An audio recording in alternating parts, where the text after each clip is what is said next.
Hello and welcome, everyone. I'm very excited about our very first episode. My name is Tim Hayden, and I'll be your host. We are the Necrotizing Fasciitis Foundation, also referred to as the NFF, and we are here to spread awareness to necrotizing fasciitis, also known as NF. For those who don't know what NF is, it's an infection caused by bacteria that can destroy skin, fat, and tissue covering the muscles within a very short time. The disease is sometimes called flesh-eating bacteria. To learn more about NF, please visit our website at www.necfasc.org. That's www.necfasc.org. On our inaugural episode, we had the lovely Joy Braziel with us. Joy's an NS survivor and is here to talk about her experience. If you're tuning in live, please feel free to make comments or ask questions in our chat. At this time, I'll add Joy to our chat. Hi, Joy. Welcome. Hi, Tim. Hi, everybody. How are you doing today? I am great. I hope everybody is doing well too. You want to tell us a little bit about yourself? Sure. My name again is Joy Braziel. I live outside of Albuquerque, New Mexico, born and raised. I am 53 years old, one husband, one daughter who is grown and out of the house. So it's just me and my husband and our four dogs. And I just went back to work, started a new job as a substitute teacher. That's awesome. Teacher's a good field to go into. I love it so far. Tell us a little bit about your family. About my family. Well, my husband and I, his name is Robert, and we have been together for 25 years. We were together for 15 before we got married. And so we've been married for 10. Yep, it'll be 11 in December. Married for 10, but together for 25. We have one daughter, Brianna, who is absolutely beautiful, and she lives with her boyfriend, Jonathan, who I really can't say anything bad about because her dad and I did it. And we have four dogs, four little chihuahuas, and one of them is actually her dog, he's 16 years old. So yes, there's Bailey on the left. She's the white one. Drogo in the middle, and then Sadie is the little black one. I didn't send a picture of Wally. He's our little old man who is 16 years old, and he's actually my grand dog.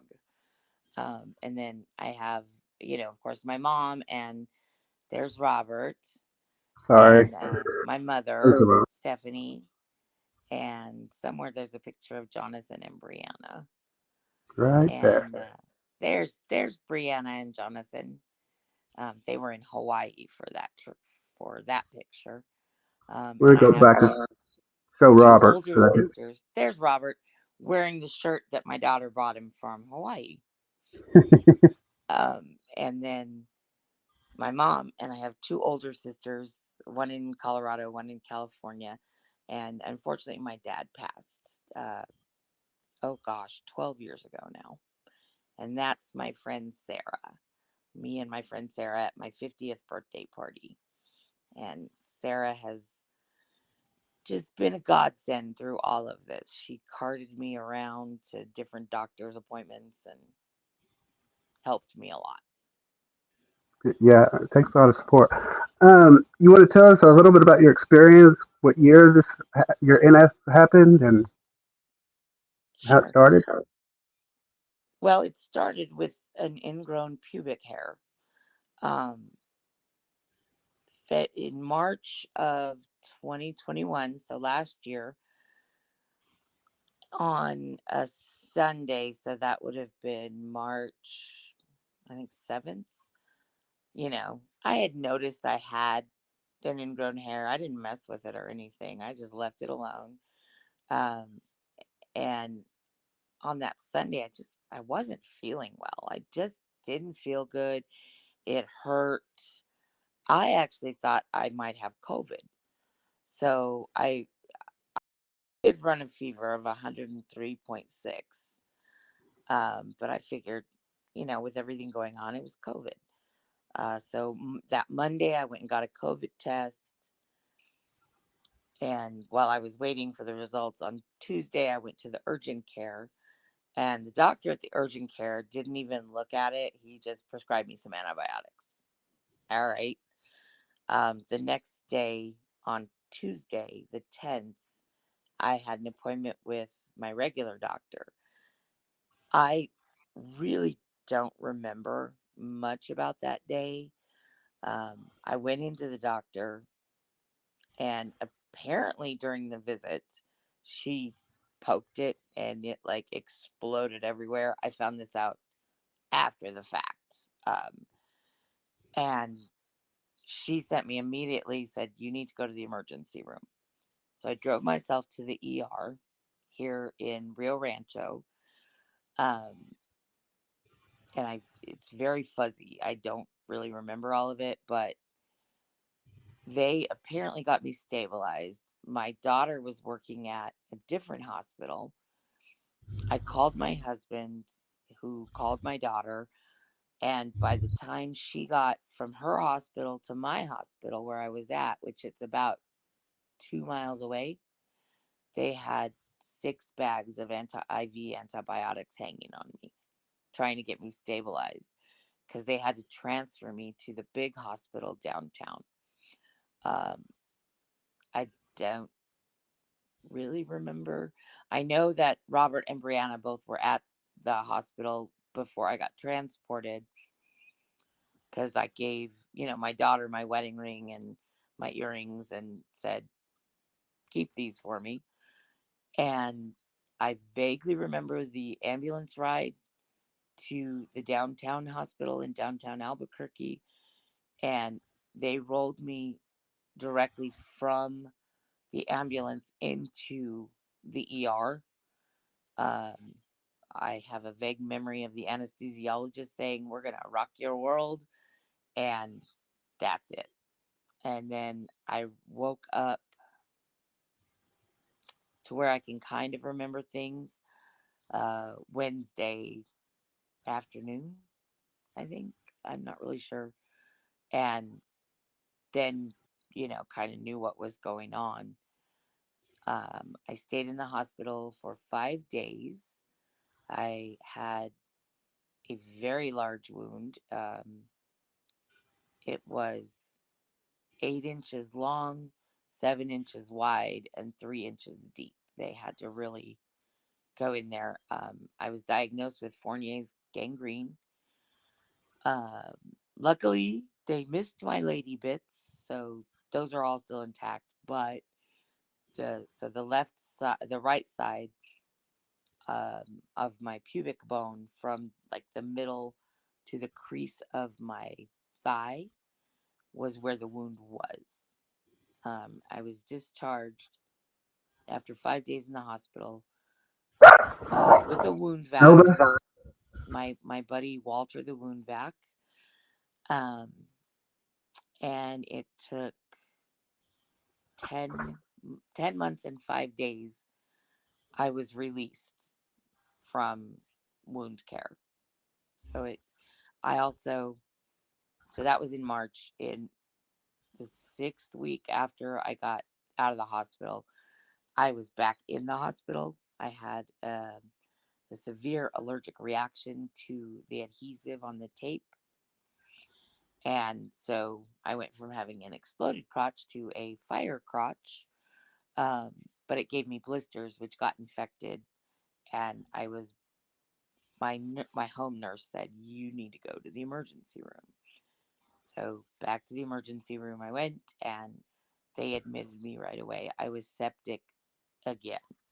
So I was septic twice with this. And that hospital stay was 4 days. But I consider myself very Damn, lucky, one, to be here, and two, that I only had to have one surgery. that is good. Um, so your ordeal went on for quite a while then. 10 months. Um, mm. And how did you get skin grafts? Did they take? No, no, I was blessed. I did not have to get skin grafts. Everything healed really nicely. And of course, lots of protein shakes, collagen supplements. So the skin grew together really nicely. It just wouldn't close all the way.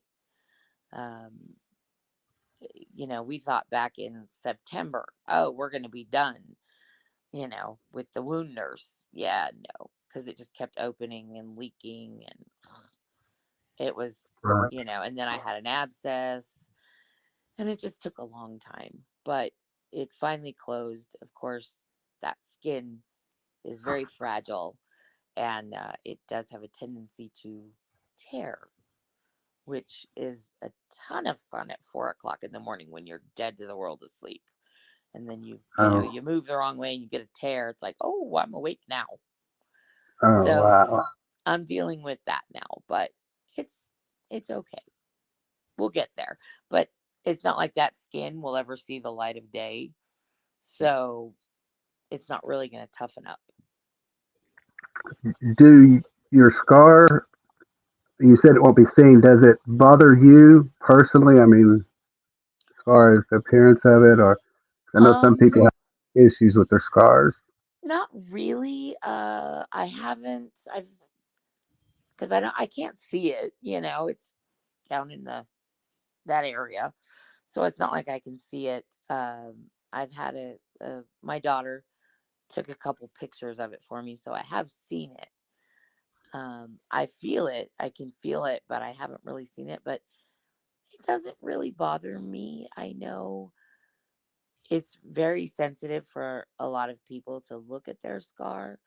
I think because I can't really see it, it doesn't bother me as much to know it's there. I mean, I look at it as like a badge of honor because we survived, and so many people don't survive.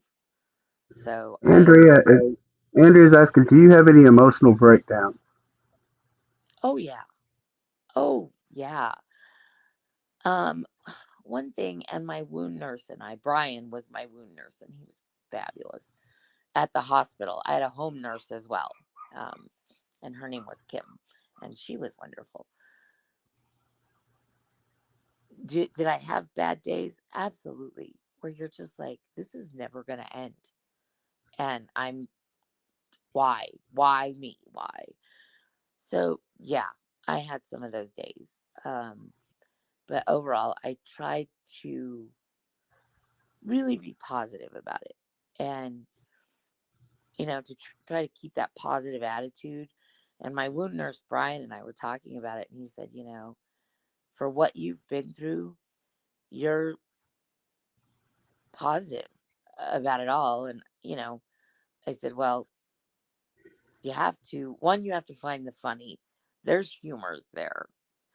And if you keep a positive attitude, and he said, you know, you're healing so well because you have that positive attitude. He has other patients that don't, and they're not healing as well. And I said, well,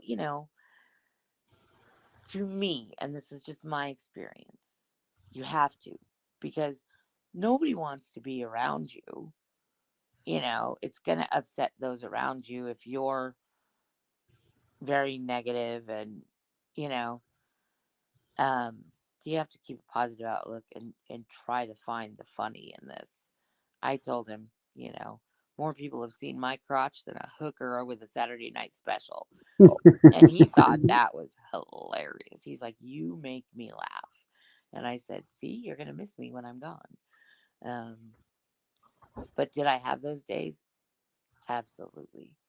I did. And I would encourage anybody that is, feeling those feelings of depression and anxiety and all that goes with this, seek counseling, get help, get a therapist, get a psychiatrist. I know myself, I was already taking antidepressants before this happened. So I think that really also helped me. Um, but don't be afraid to reach out for that help. And that's what's great about our group on Facebook.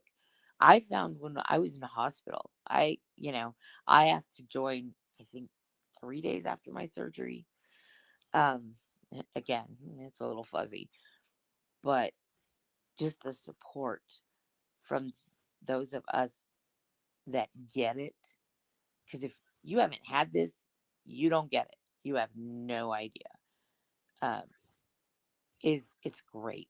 Like my husband didn't really get it until a week after I got home, they sent a different nurse, Stan, who used to be an electrician. I think he should still be an electrician, but he did not a great job I mean, he put tape in places that ladies shouldn't have tape, you know. Um, I sat down to go to the bathroom and gave myself a Brazilian Oh, involuntarily, and he had jammed the tube like in my leg. I was in so much pain. And of course, it was a Friday night. So back to the emergency room I go. They took it all off, and my husband finally got a look at the wound.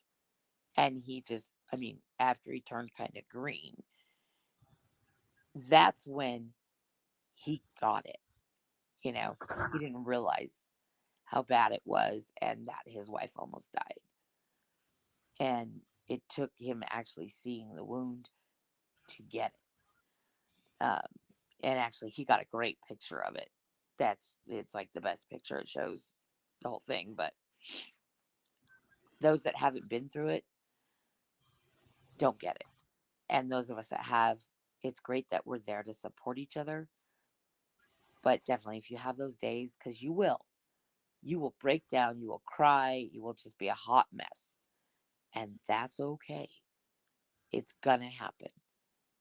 And don't beat yourself up. I like to call it staying in the pot. So you can be in the pot for a while. You can be in the black hole for a couple days, and then you have to get out of it. You have to make yourself get out of it, but reach for help because nobody wants to be in the hole. speaking of your husband, how does is he okay with everything now that if you're Yeah. better, of course? I mean, uh, but as far as I know, you say he didn't get it, but does he try? I mean, does he listen at least? Yes. And this was actually it made our marriage a lot stronger. My husband is not a sympathetic or empathetic person. He's just not. He's just that guy. Um, so it was really a growing experience for our marriage in that he really had to learn to step up and help and be understanding. Um, he is understanding now, but it took a lot for him to get there. And as far as like the appearance, uh the private life, whatever you want to call it, the fun stuff, he's fine with it. He's glad that his wife is okay. You know, he's just glad that I'm still here and it doesn't bother him. The scar doesn't bother him. Well, what about Brianna? How does she deal with all of that? I mean, she's quite young, and you came close to dying. I mean, Brianna's a lot like her dad. Well, she is her father's daughter. And she has medical issues of her own. She has endometriosis. And through all of this, she went to Atlanta for excision surgery and mom couldn't be there.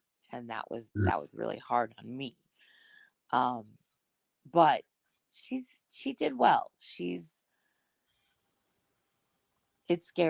It scared her, of course. I mean, nobody wants to lose their mom at 23 years old. right? Um, she was really scared. But you know, she was happy that her mom made it, and she's actually the one that took the picture of the scar for me. She didn't want to see the wound or any of that. She's like, no, because, and I said, you work in a hospital with cancer patients. And she has debrided wounds, bed sores and things like that. And she said, yeah, but they're not my mom. Right. So, you know, she was she was very happy that I'm alive, but it scared her, it scared all of us. Do you know what offending bacteria it was that? There was two. It was two different strains of strep, and one was, of course, strep A, and I don't remember the other. There was a staph bacteria and two streps. One was strep A, and I want to say the other one was strep L. They told me it was a really rare form of strep, and they don't know where, like anything Yep. else, it's you carry it on your skin, and apparently at some point it broke open just enough for that bacteria to get in there. But of course, they don't know. I mean, you just don't know how it happens or why it happens. But there were three, one staph and two strep. It sounded like your doctor pretty much. It didn't take long to figure out what it was. Um, No, Dr. Schmidt was amazing. She saved my life. She really did, by sending me to the emergency room. And then, of course, she retired. So then I had to get a no, new doctor. Yeah, it's been, you know how that goes. right. Yeah, I do. Mine moved to Louisville. It's not far, but he still moved. Um, what And helped you? the Go infectious ahead. disease doctors at the hospital were amazing. They were fantastic. It sounds like you had a pretty good team I had a great through team. through it all. I know a lot of people aren't that lucky to have a good team. Um, it sounds like a lot of yours is a good support system too. Part of your recovery, you had a lot of love and help with I your did. mom and your friend, Well, and my mom's in Colorado, but I mean, I would get she's very involved in her church up there, the one of the Presbyterian churches. And so many people from her church sent me get well cards, which was so touching and so beautiful. And of course, my husband's parents as well. Um, hit my my father-in-law and my stepmother-in-law. They're wonderful as well. And they, oh, we can come up. No, it's don't no, it's fine. you know. But yeah, and my dear, dear friend Sarah, God love her. She's we worked together years ago, and she carted me around to every hospital, every doctor appointment for months and months because I couldn't drive. I mean, there was no, it was so painful just to get in and out of the car. And then it was my right side. Well, you have to move that leg to drive. Yeah, that wasn't happening. And you could feel every bump in the road. And so Sarah, God love her, she carted me all over Albuquerque to different doctors and just so much support and love. It was great. best friends are they are. Very much. Andrea, you said that you transferred to your hospital. Did you have to stay in ICU? No, I wasn't in ICU. Um, the hospital I was at is Loveless Hospital, and there's a Loveless here on the west side of Albuquerque where I live, and they didn't have the surgeons and the staff that was needed. They didn't have an infectious disease department or a wound care team that could do the wound vac and to do the actual surgery. So they transferred me to the big hospital, the big Loveless main hospital downtown. But that's why they transferred me because they just didn't have the personnel to do the surgery here on the west side. And I wasn't in intensive care.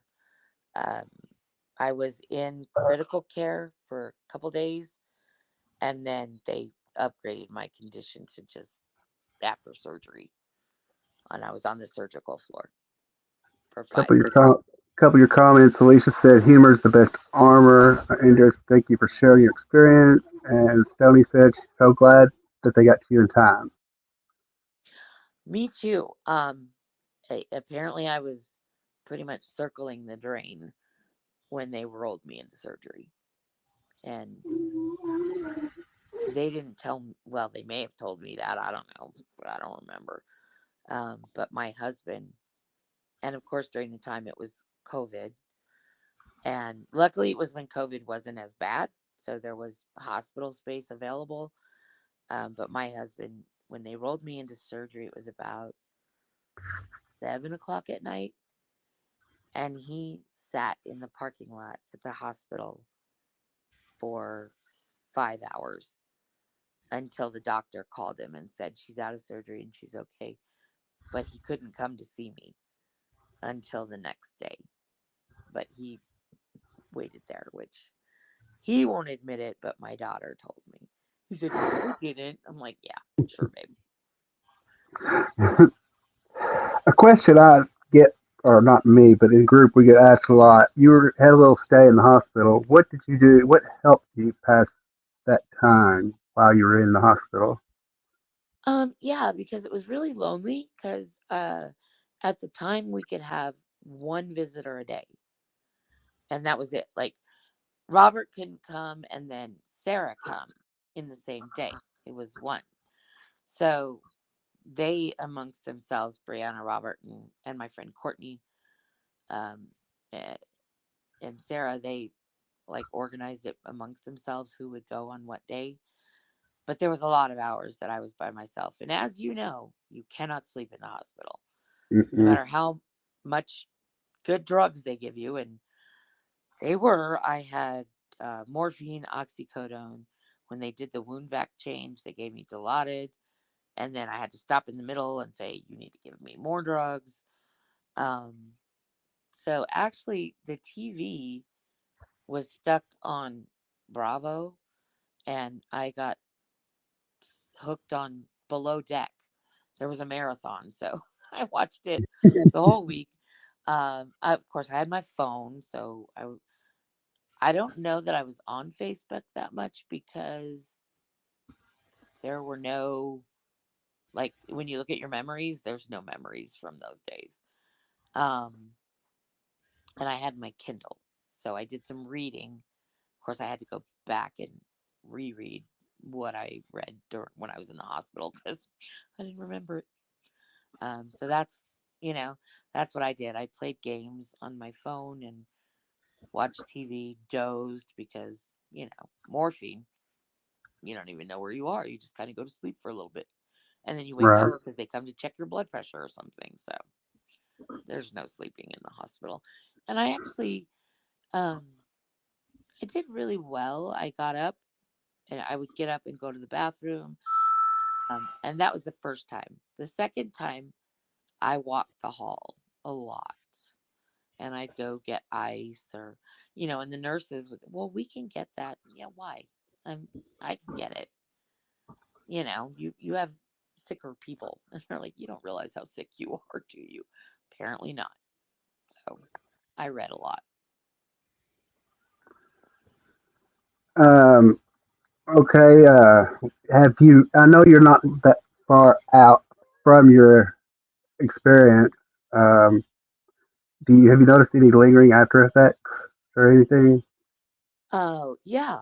I actually have some of the post sepsis syndrome things going on, brain fog. It's real. I have, and I have also have chronic migraine. So when I say something hurts, it hurts a lot. But also chronic migraine gives you brain fog. So between that and the post sepsis, there's days I don't even know where I am. What day is it? Who am I? Um, and from the scar itself, of course, I've got the nerves because when they do this, they just cut. They're not careful, and the nerves trying to reroute themselves and reconnect that fun little electrical zaps that you get. That's a party, let me tell you. So I have that, and I have pain. I mean, it's deep pain. Um, Especially New Mexico weather is really wacky. Like 2 days ago, we had 4 inches of snow. Today it's supposed to be almost 80 degrees. So yeah, um, when the weather changes, it aches. The scar, it hurts. I have some joint aches from it. The brain fog, you just it's something that you don't realize is going to affect you long term. You think, oh, it's healed. I should be better. You should be. And some days I'm just tired and I don't want to play. So yeah, there's after effects from it. Did you have any physical therapy? I didn't really. I mean, I had the physical therapist came and he gave me some little stretches to do, nothing strenuous. Occupational therapy I didn't really need. She did come to the house, but she's like, you're doing pretty good. But I did have a little physical therapy for a couple weeks, and it was mainly just to keep things moving. And um, I get up about every hour, and yeah, I smoke. I'm a smoker, so I would go outside because I don't smoke in my house. So I would go outside, every hour, 2 hours, and I'd walk around a little bit and keep the blood flowing, and that I think also helped. So, in your opinion, what do you think helped you the most while you were recovering? The wound vac, as much as we all hate the wound vac, and the changes were excruciating in the beginning. They were just horrible. By the end, you're like, whatever, I'm here, just go for it. Um, the wound vac definitely helped. The protein, lots of protein, which was really hard because I didn't have appetite for about a month after I got out of the hospital. I was just like, And then I went back in the hospital and the same thing. So it was a good couple months before I felt like eating. Um, so I did take collagen supplements, which really helped the skin grow back. Rest, pain meds, you just, and keeping a positive attitude about the whole thing really, I think, helped the most. So, are there any things that are you restricted in any way now after NF than before, like swimming or anything like that? Um, no, I don't have the restrictions, although I don't know. It's scary, you know, to think of going swimming, um, Hmm. taking a bath. And I was always a bath person. I loved bubble baths. I just can't do it. That's, even though I know, I could like shower before and make sure the bathtub's clean and then take a bubble bath, but I'm not there. I'm not there. I think I'll be showering with antibacterial Dove soap for the rest of my life. Um, it's just not something. It's I'm not there. I could probably do it and it would be fine, but I'm not there yet. John But said, yeah, he knows the feeling of brain fog. And Alicia's asking, what kind of protein were you talking about eating? I drank the Premier protein shakes. Um, I the I never did get to try the peach ones because they didn't have them. But my favorite were the strawberry and the dulce de leche, the caramel ones. Delicious. And meat, just good old fashioned meat, eggs, um, steak. Ate a lot of steak, which I will never turn down because I'm a big old carnivore. So that I ate green chili, which in New Mexico, hello, we eat it on everything. Green chili, red chili, which has like more vitamin C than an orange. So I just ate a lot of meat, and the protein shakes. John said he's Eggs. drinking the glucerna. He's drinking the glucerna shakes. Word of advice: do not drink the butter pecan or the strawberries. try try the Premier Protein. They're really, if you have a Sam's Club or a Costco, I think you can. I know you can get them at Sam's, and Walmart, the dreaded Walmart. Um, but their flavors were pretty good. And I know they have like a banana flavor, which I will never drink because I don't like banana. Chocolate, strawberry, peaches and cream, the caramel one. So, you got to switch it up. And they're low sugar too. So if you have diabetes, which I do have, even though it was very well controlled, I didn't, my A1C is low. Uh, I don't know if that was a factor or not. Don't know. But the Premier Protein are low sugar. So if you have diabetes, you can drink them. So try those. See if you like those better. I like them better than the Glucerna. They gave me Glucerna in the hospital, and it was like, ugh, I didn't like them. You said you had diabetes. Did the NF where you're going through it affect your diabetes in any way? No. At the hospital, even they were like, we don't know why we're giving you insulin. Your sugar is great. I said, I don't know. Whatever. Give me whatever. And I don't take insulin normally. I just take metformin twice a day. No, what it really messed up was my blood pressure. Because, when you're septic, your blood pressure is really low. I mean, it was low to the point they had to get me to stand up to even get a blood pressure on me. Mhm. Um, and then, so after I got out of the hospital, then my blood pressure just went wonky and it was high. Not like dangerous high, but for me, it was high. And so my doctor adjusted my meds finally, upped my lisinopril, and then added um, hydrochlorothiazide, and now we've got it back under control, and it's really good. But it didn't mess with my diabetes; it messed with my blood pressure. Joni said she really hopes your wound stays closed. She felt like a chapter of her life closed when it did, but hers reopens all the time. And do you have a problem sitting for very long? Um, Not sitting for very long. It's weird though when I sit or stand for very long, and this was on my right side. My left thigh goes numb. So weird. Um, and you would think it would be the right side, but no, it's the left. And mine opens too, and it's just a pain in the butt. Well, pain in the crotch. Yeah, it's just a pain. It's because it's not open bad enough to like need to go to the hospital or anything. It's just there, and I put my wound cream on, and um, I have a problem with yeast infections now because that skin doesn't really get air. So Right. I have the cream or the ointment from the doctor, and that's something that was surprising. After having so many antibiotics, you just turn into a little yeast factory, which is good times. But then it gets really irritated, so I have to be careful and make sure I'm putting the medicine on it. You're lucky you didn't get thrashed with all the antibiotics. Oh, I had thrush for 4 months.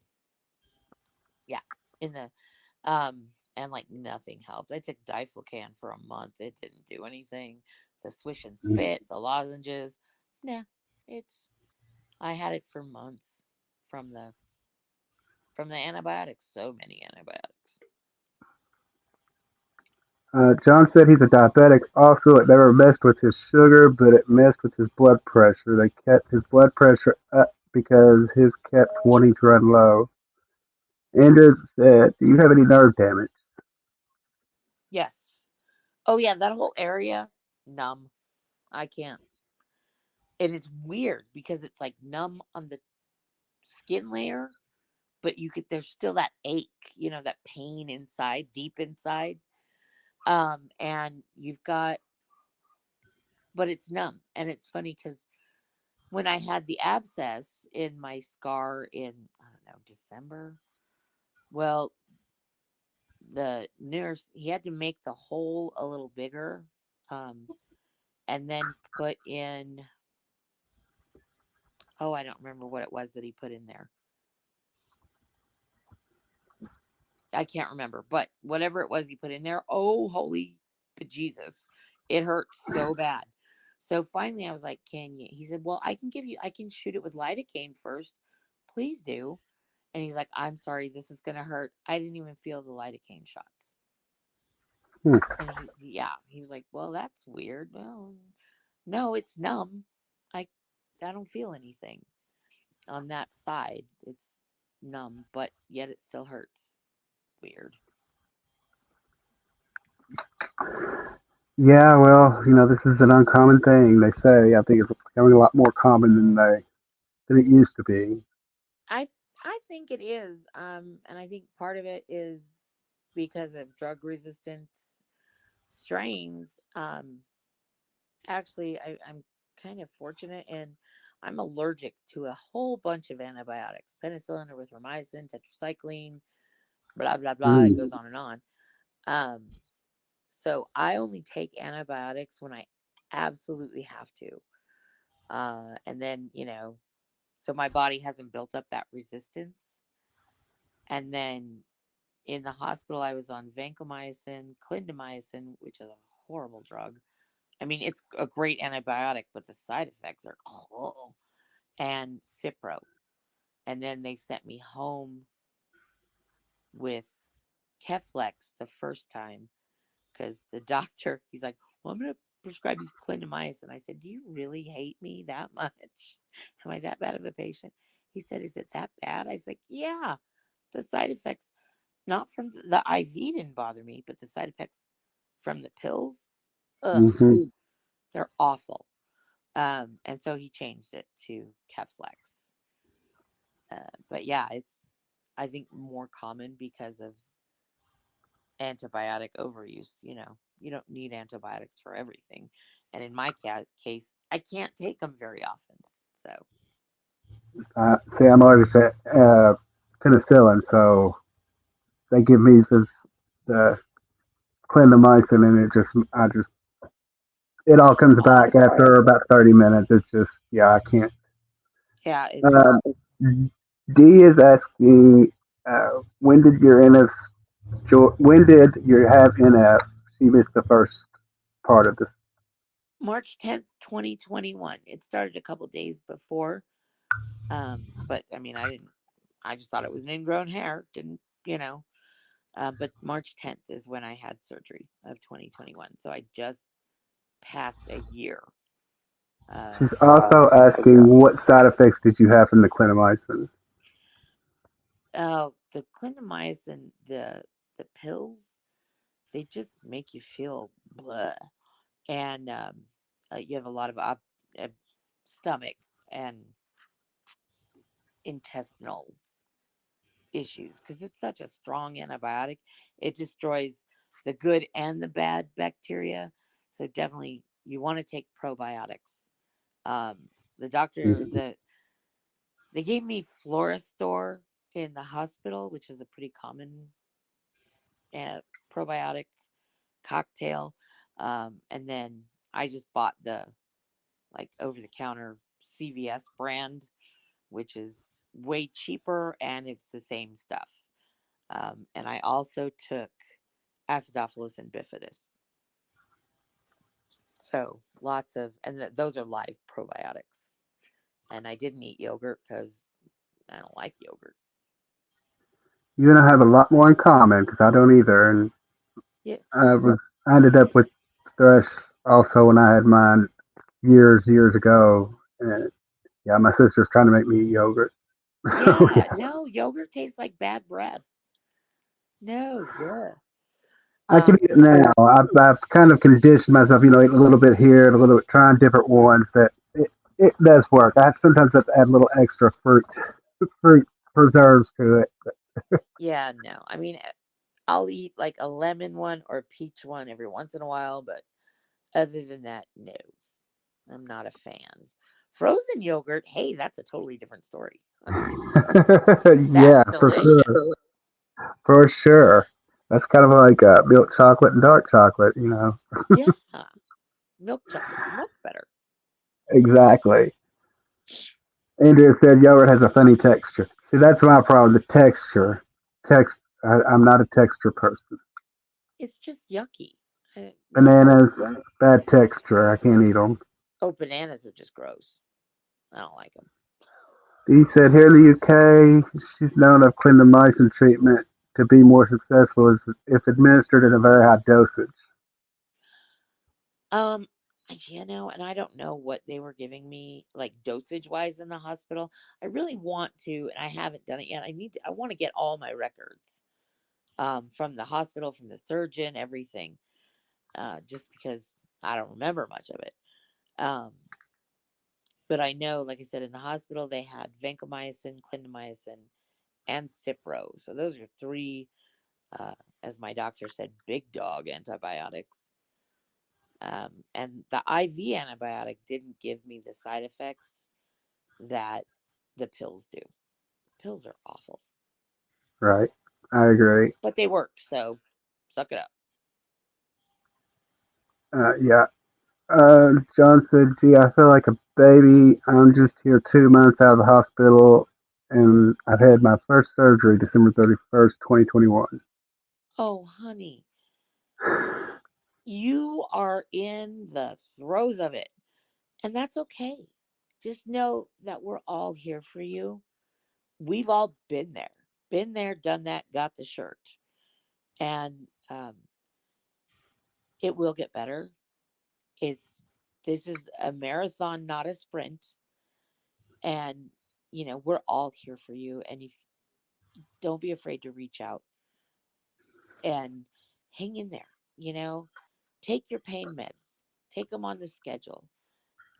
Take them before, about a half hour before your wound vac change or your nurse visit. Take those pain meds because you need them. And like, if I would go to sleep, which I didn't sleep when I got home. I mean, I was sleeping in my recliner for months because I couldn't lay down comfortably. Um, but if you fall asleep and you miss a dose, take it right away because you'll wake up and you'll be snappy and crabby. And it's not you, it's your body saying, hello, you need the pain meds. Don't be afraid to take them. You're not going to get addicted, because they're doing their job. You're not taking them for fun. It's not like you're getting high, you know. Don't be afraid to take them and don't be afraid to ask for support. Hang in there. You're you're at the beginning of the race and you'll get there and we're all here cheering for you. Promise. Dee brought up a good point here. Your notes will be interesting yet upsetting. I know I got mine about 10 years after mine. It was a little upsetting, but I learned a lot that I didn't know happened. Some of it good, some of it bad. So just anybody that does that, I do recommend to get your records if you can. If you're not able to look at them right then, take a time that you are able to. But I feel like it is uh, it helps. It helps you understand because, Yeah. like you and most everybody else, it's a blur for you, for the person that it's affecting. Oh, yeah. Uh,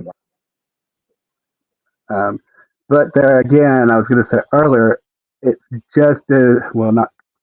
It's just devastating for the family Yeah. than the survivor. I would It rather be is. the one going through it than the family member not knowing what it was going to happen. My poor husband sitting in the parking lot and not knowing. He didn't realize how close I came to dying. They didn't tell him, until Andrea after. said, Joy and I are twins. We both are only 1 year survivors. We both had the same exact timelines, but I stayed in the hospital until July 2021. Oh, God love you. God bless you. That would have driven me insane. He said, your papers will help you fill in some gaps. I don't know who this is from, but This is I'm the spouse of a survivor and highly recommend getting all the notes because my wife thought I had abandoned her until she read the notes. Oh, bless his heart. Yeah, I want to see him. I just haven't done it yet. You know, there's some things that take time, and I haven't gotten there yet, but I will. You might discover some photos in there that they took. I know Oh when I had yeah, mine was when I had mine in 2006, there were cell phones, but they weren't all these snap picture phones that everybody's doing now. And so there, I got two pictures, and that was just the ones they took at the hospital oh, themselves. I have a ton of pictures. I every every wound vac change, my nurse would take a picture for me on my phone, and I think it's so funny, not funny, but ironic funny, I guess. Now, once you've had this, if somebody else says, "Oh, do you want to see a picture of my wound?" Yeah, you know, sure I do. It's it's we all share that bond of the giant wound, and it doesn't bother me to look at pictures of them. Um, my husband's cousin, who is a member of our group now, she got NF, same situation, a few months ago, and luckily she had one surgery. She had the wound back for a few weeks. She's all healed up and well, but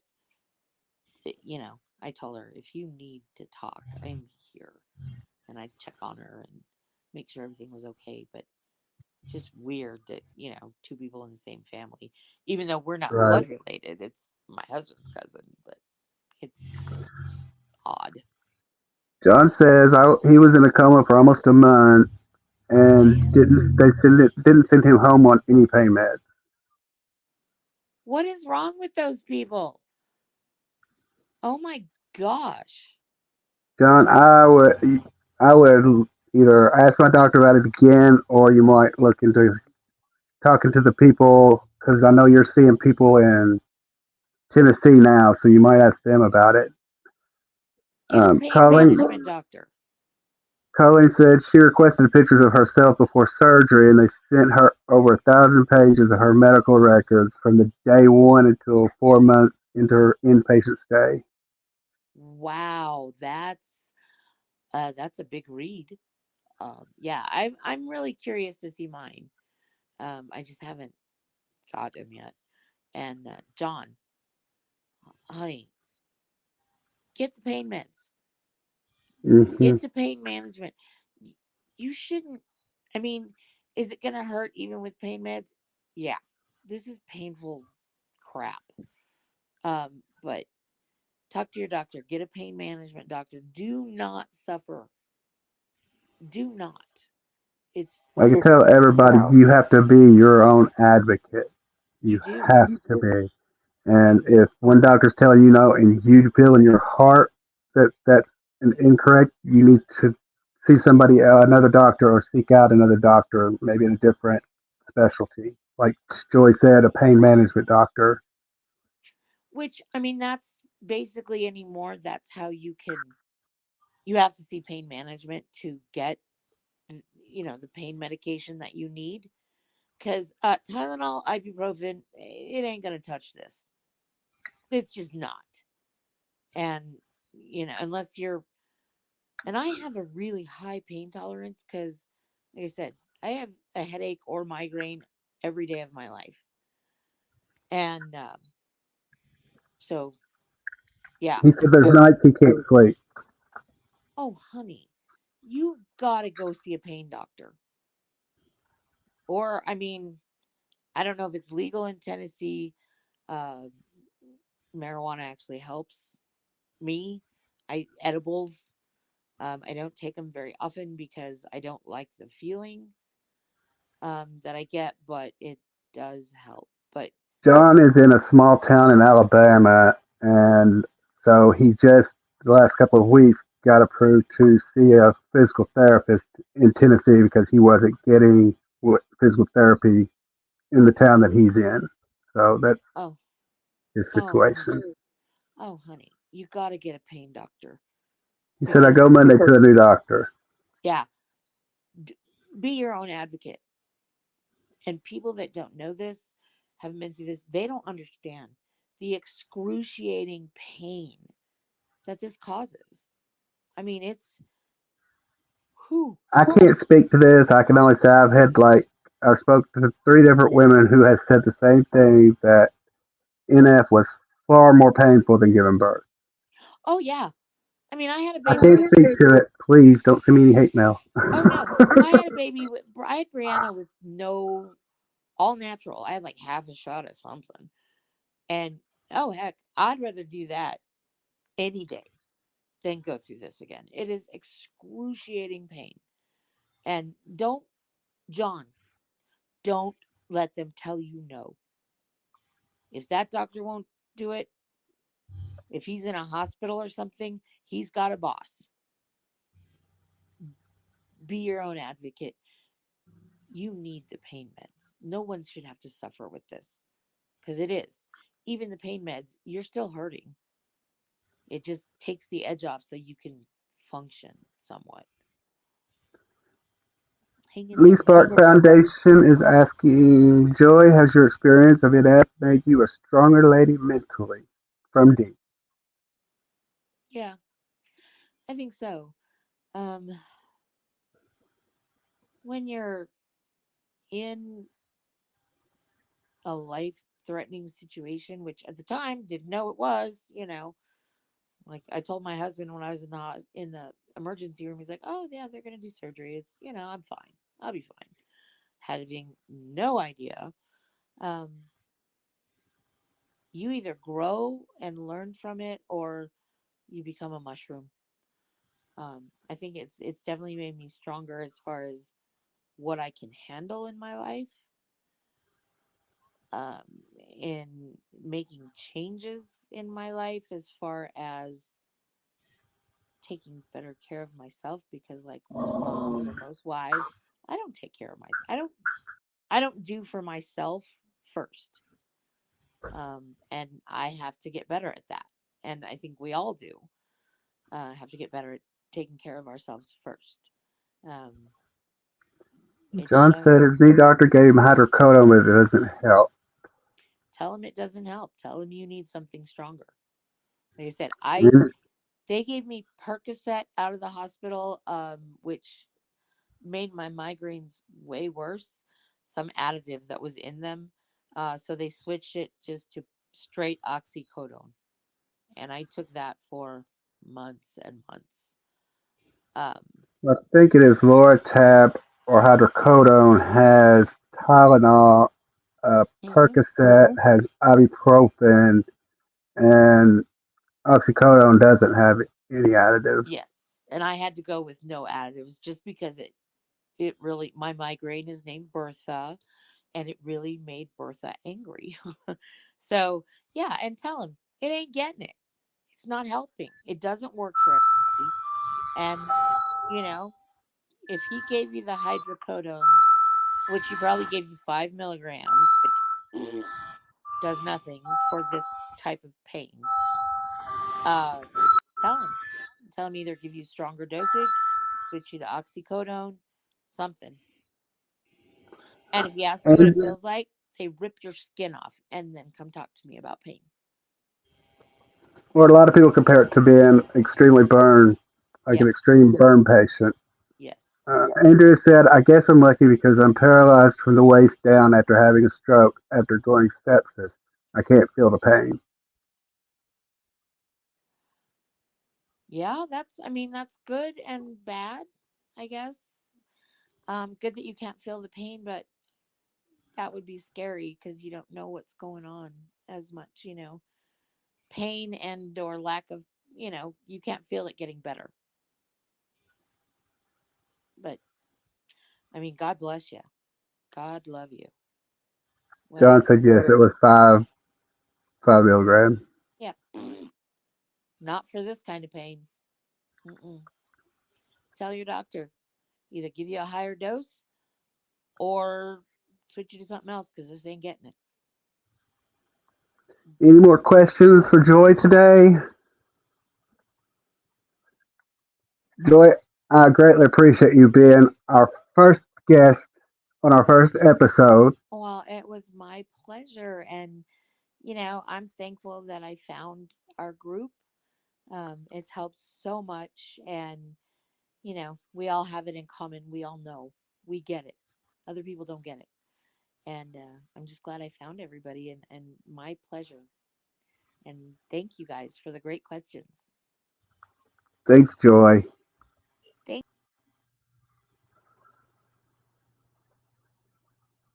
Okay, guys. Uh, this I want to thank our guest Joy Braziel for being here today. I want to remind you about our virtual walkathon on May 28th, 2022. The website is at the bottom of the page, and I guess we will close with a quote from an unknown author. Never regret a day in your life. Good days give you happiness. Bad days give you experience. I hope to see you next time for another episode on the Steep. Remember, be kind and smile. Until next time, you all have a great day.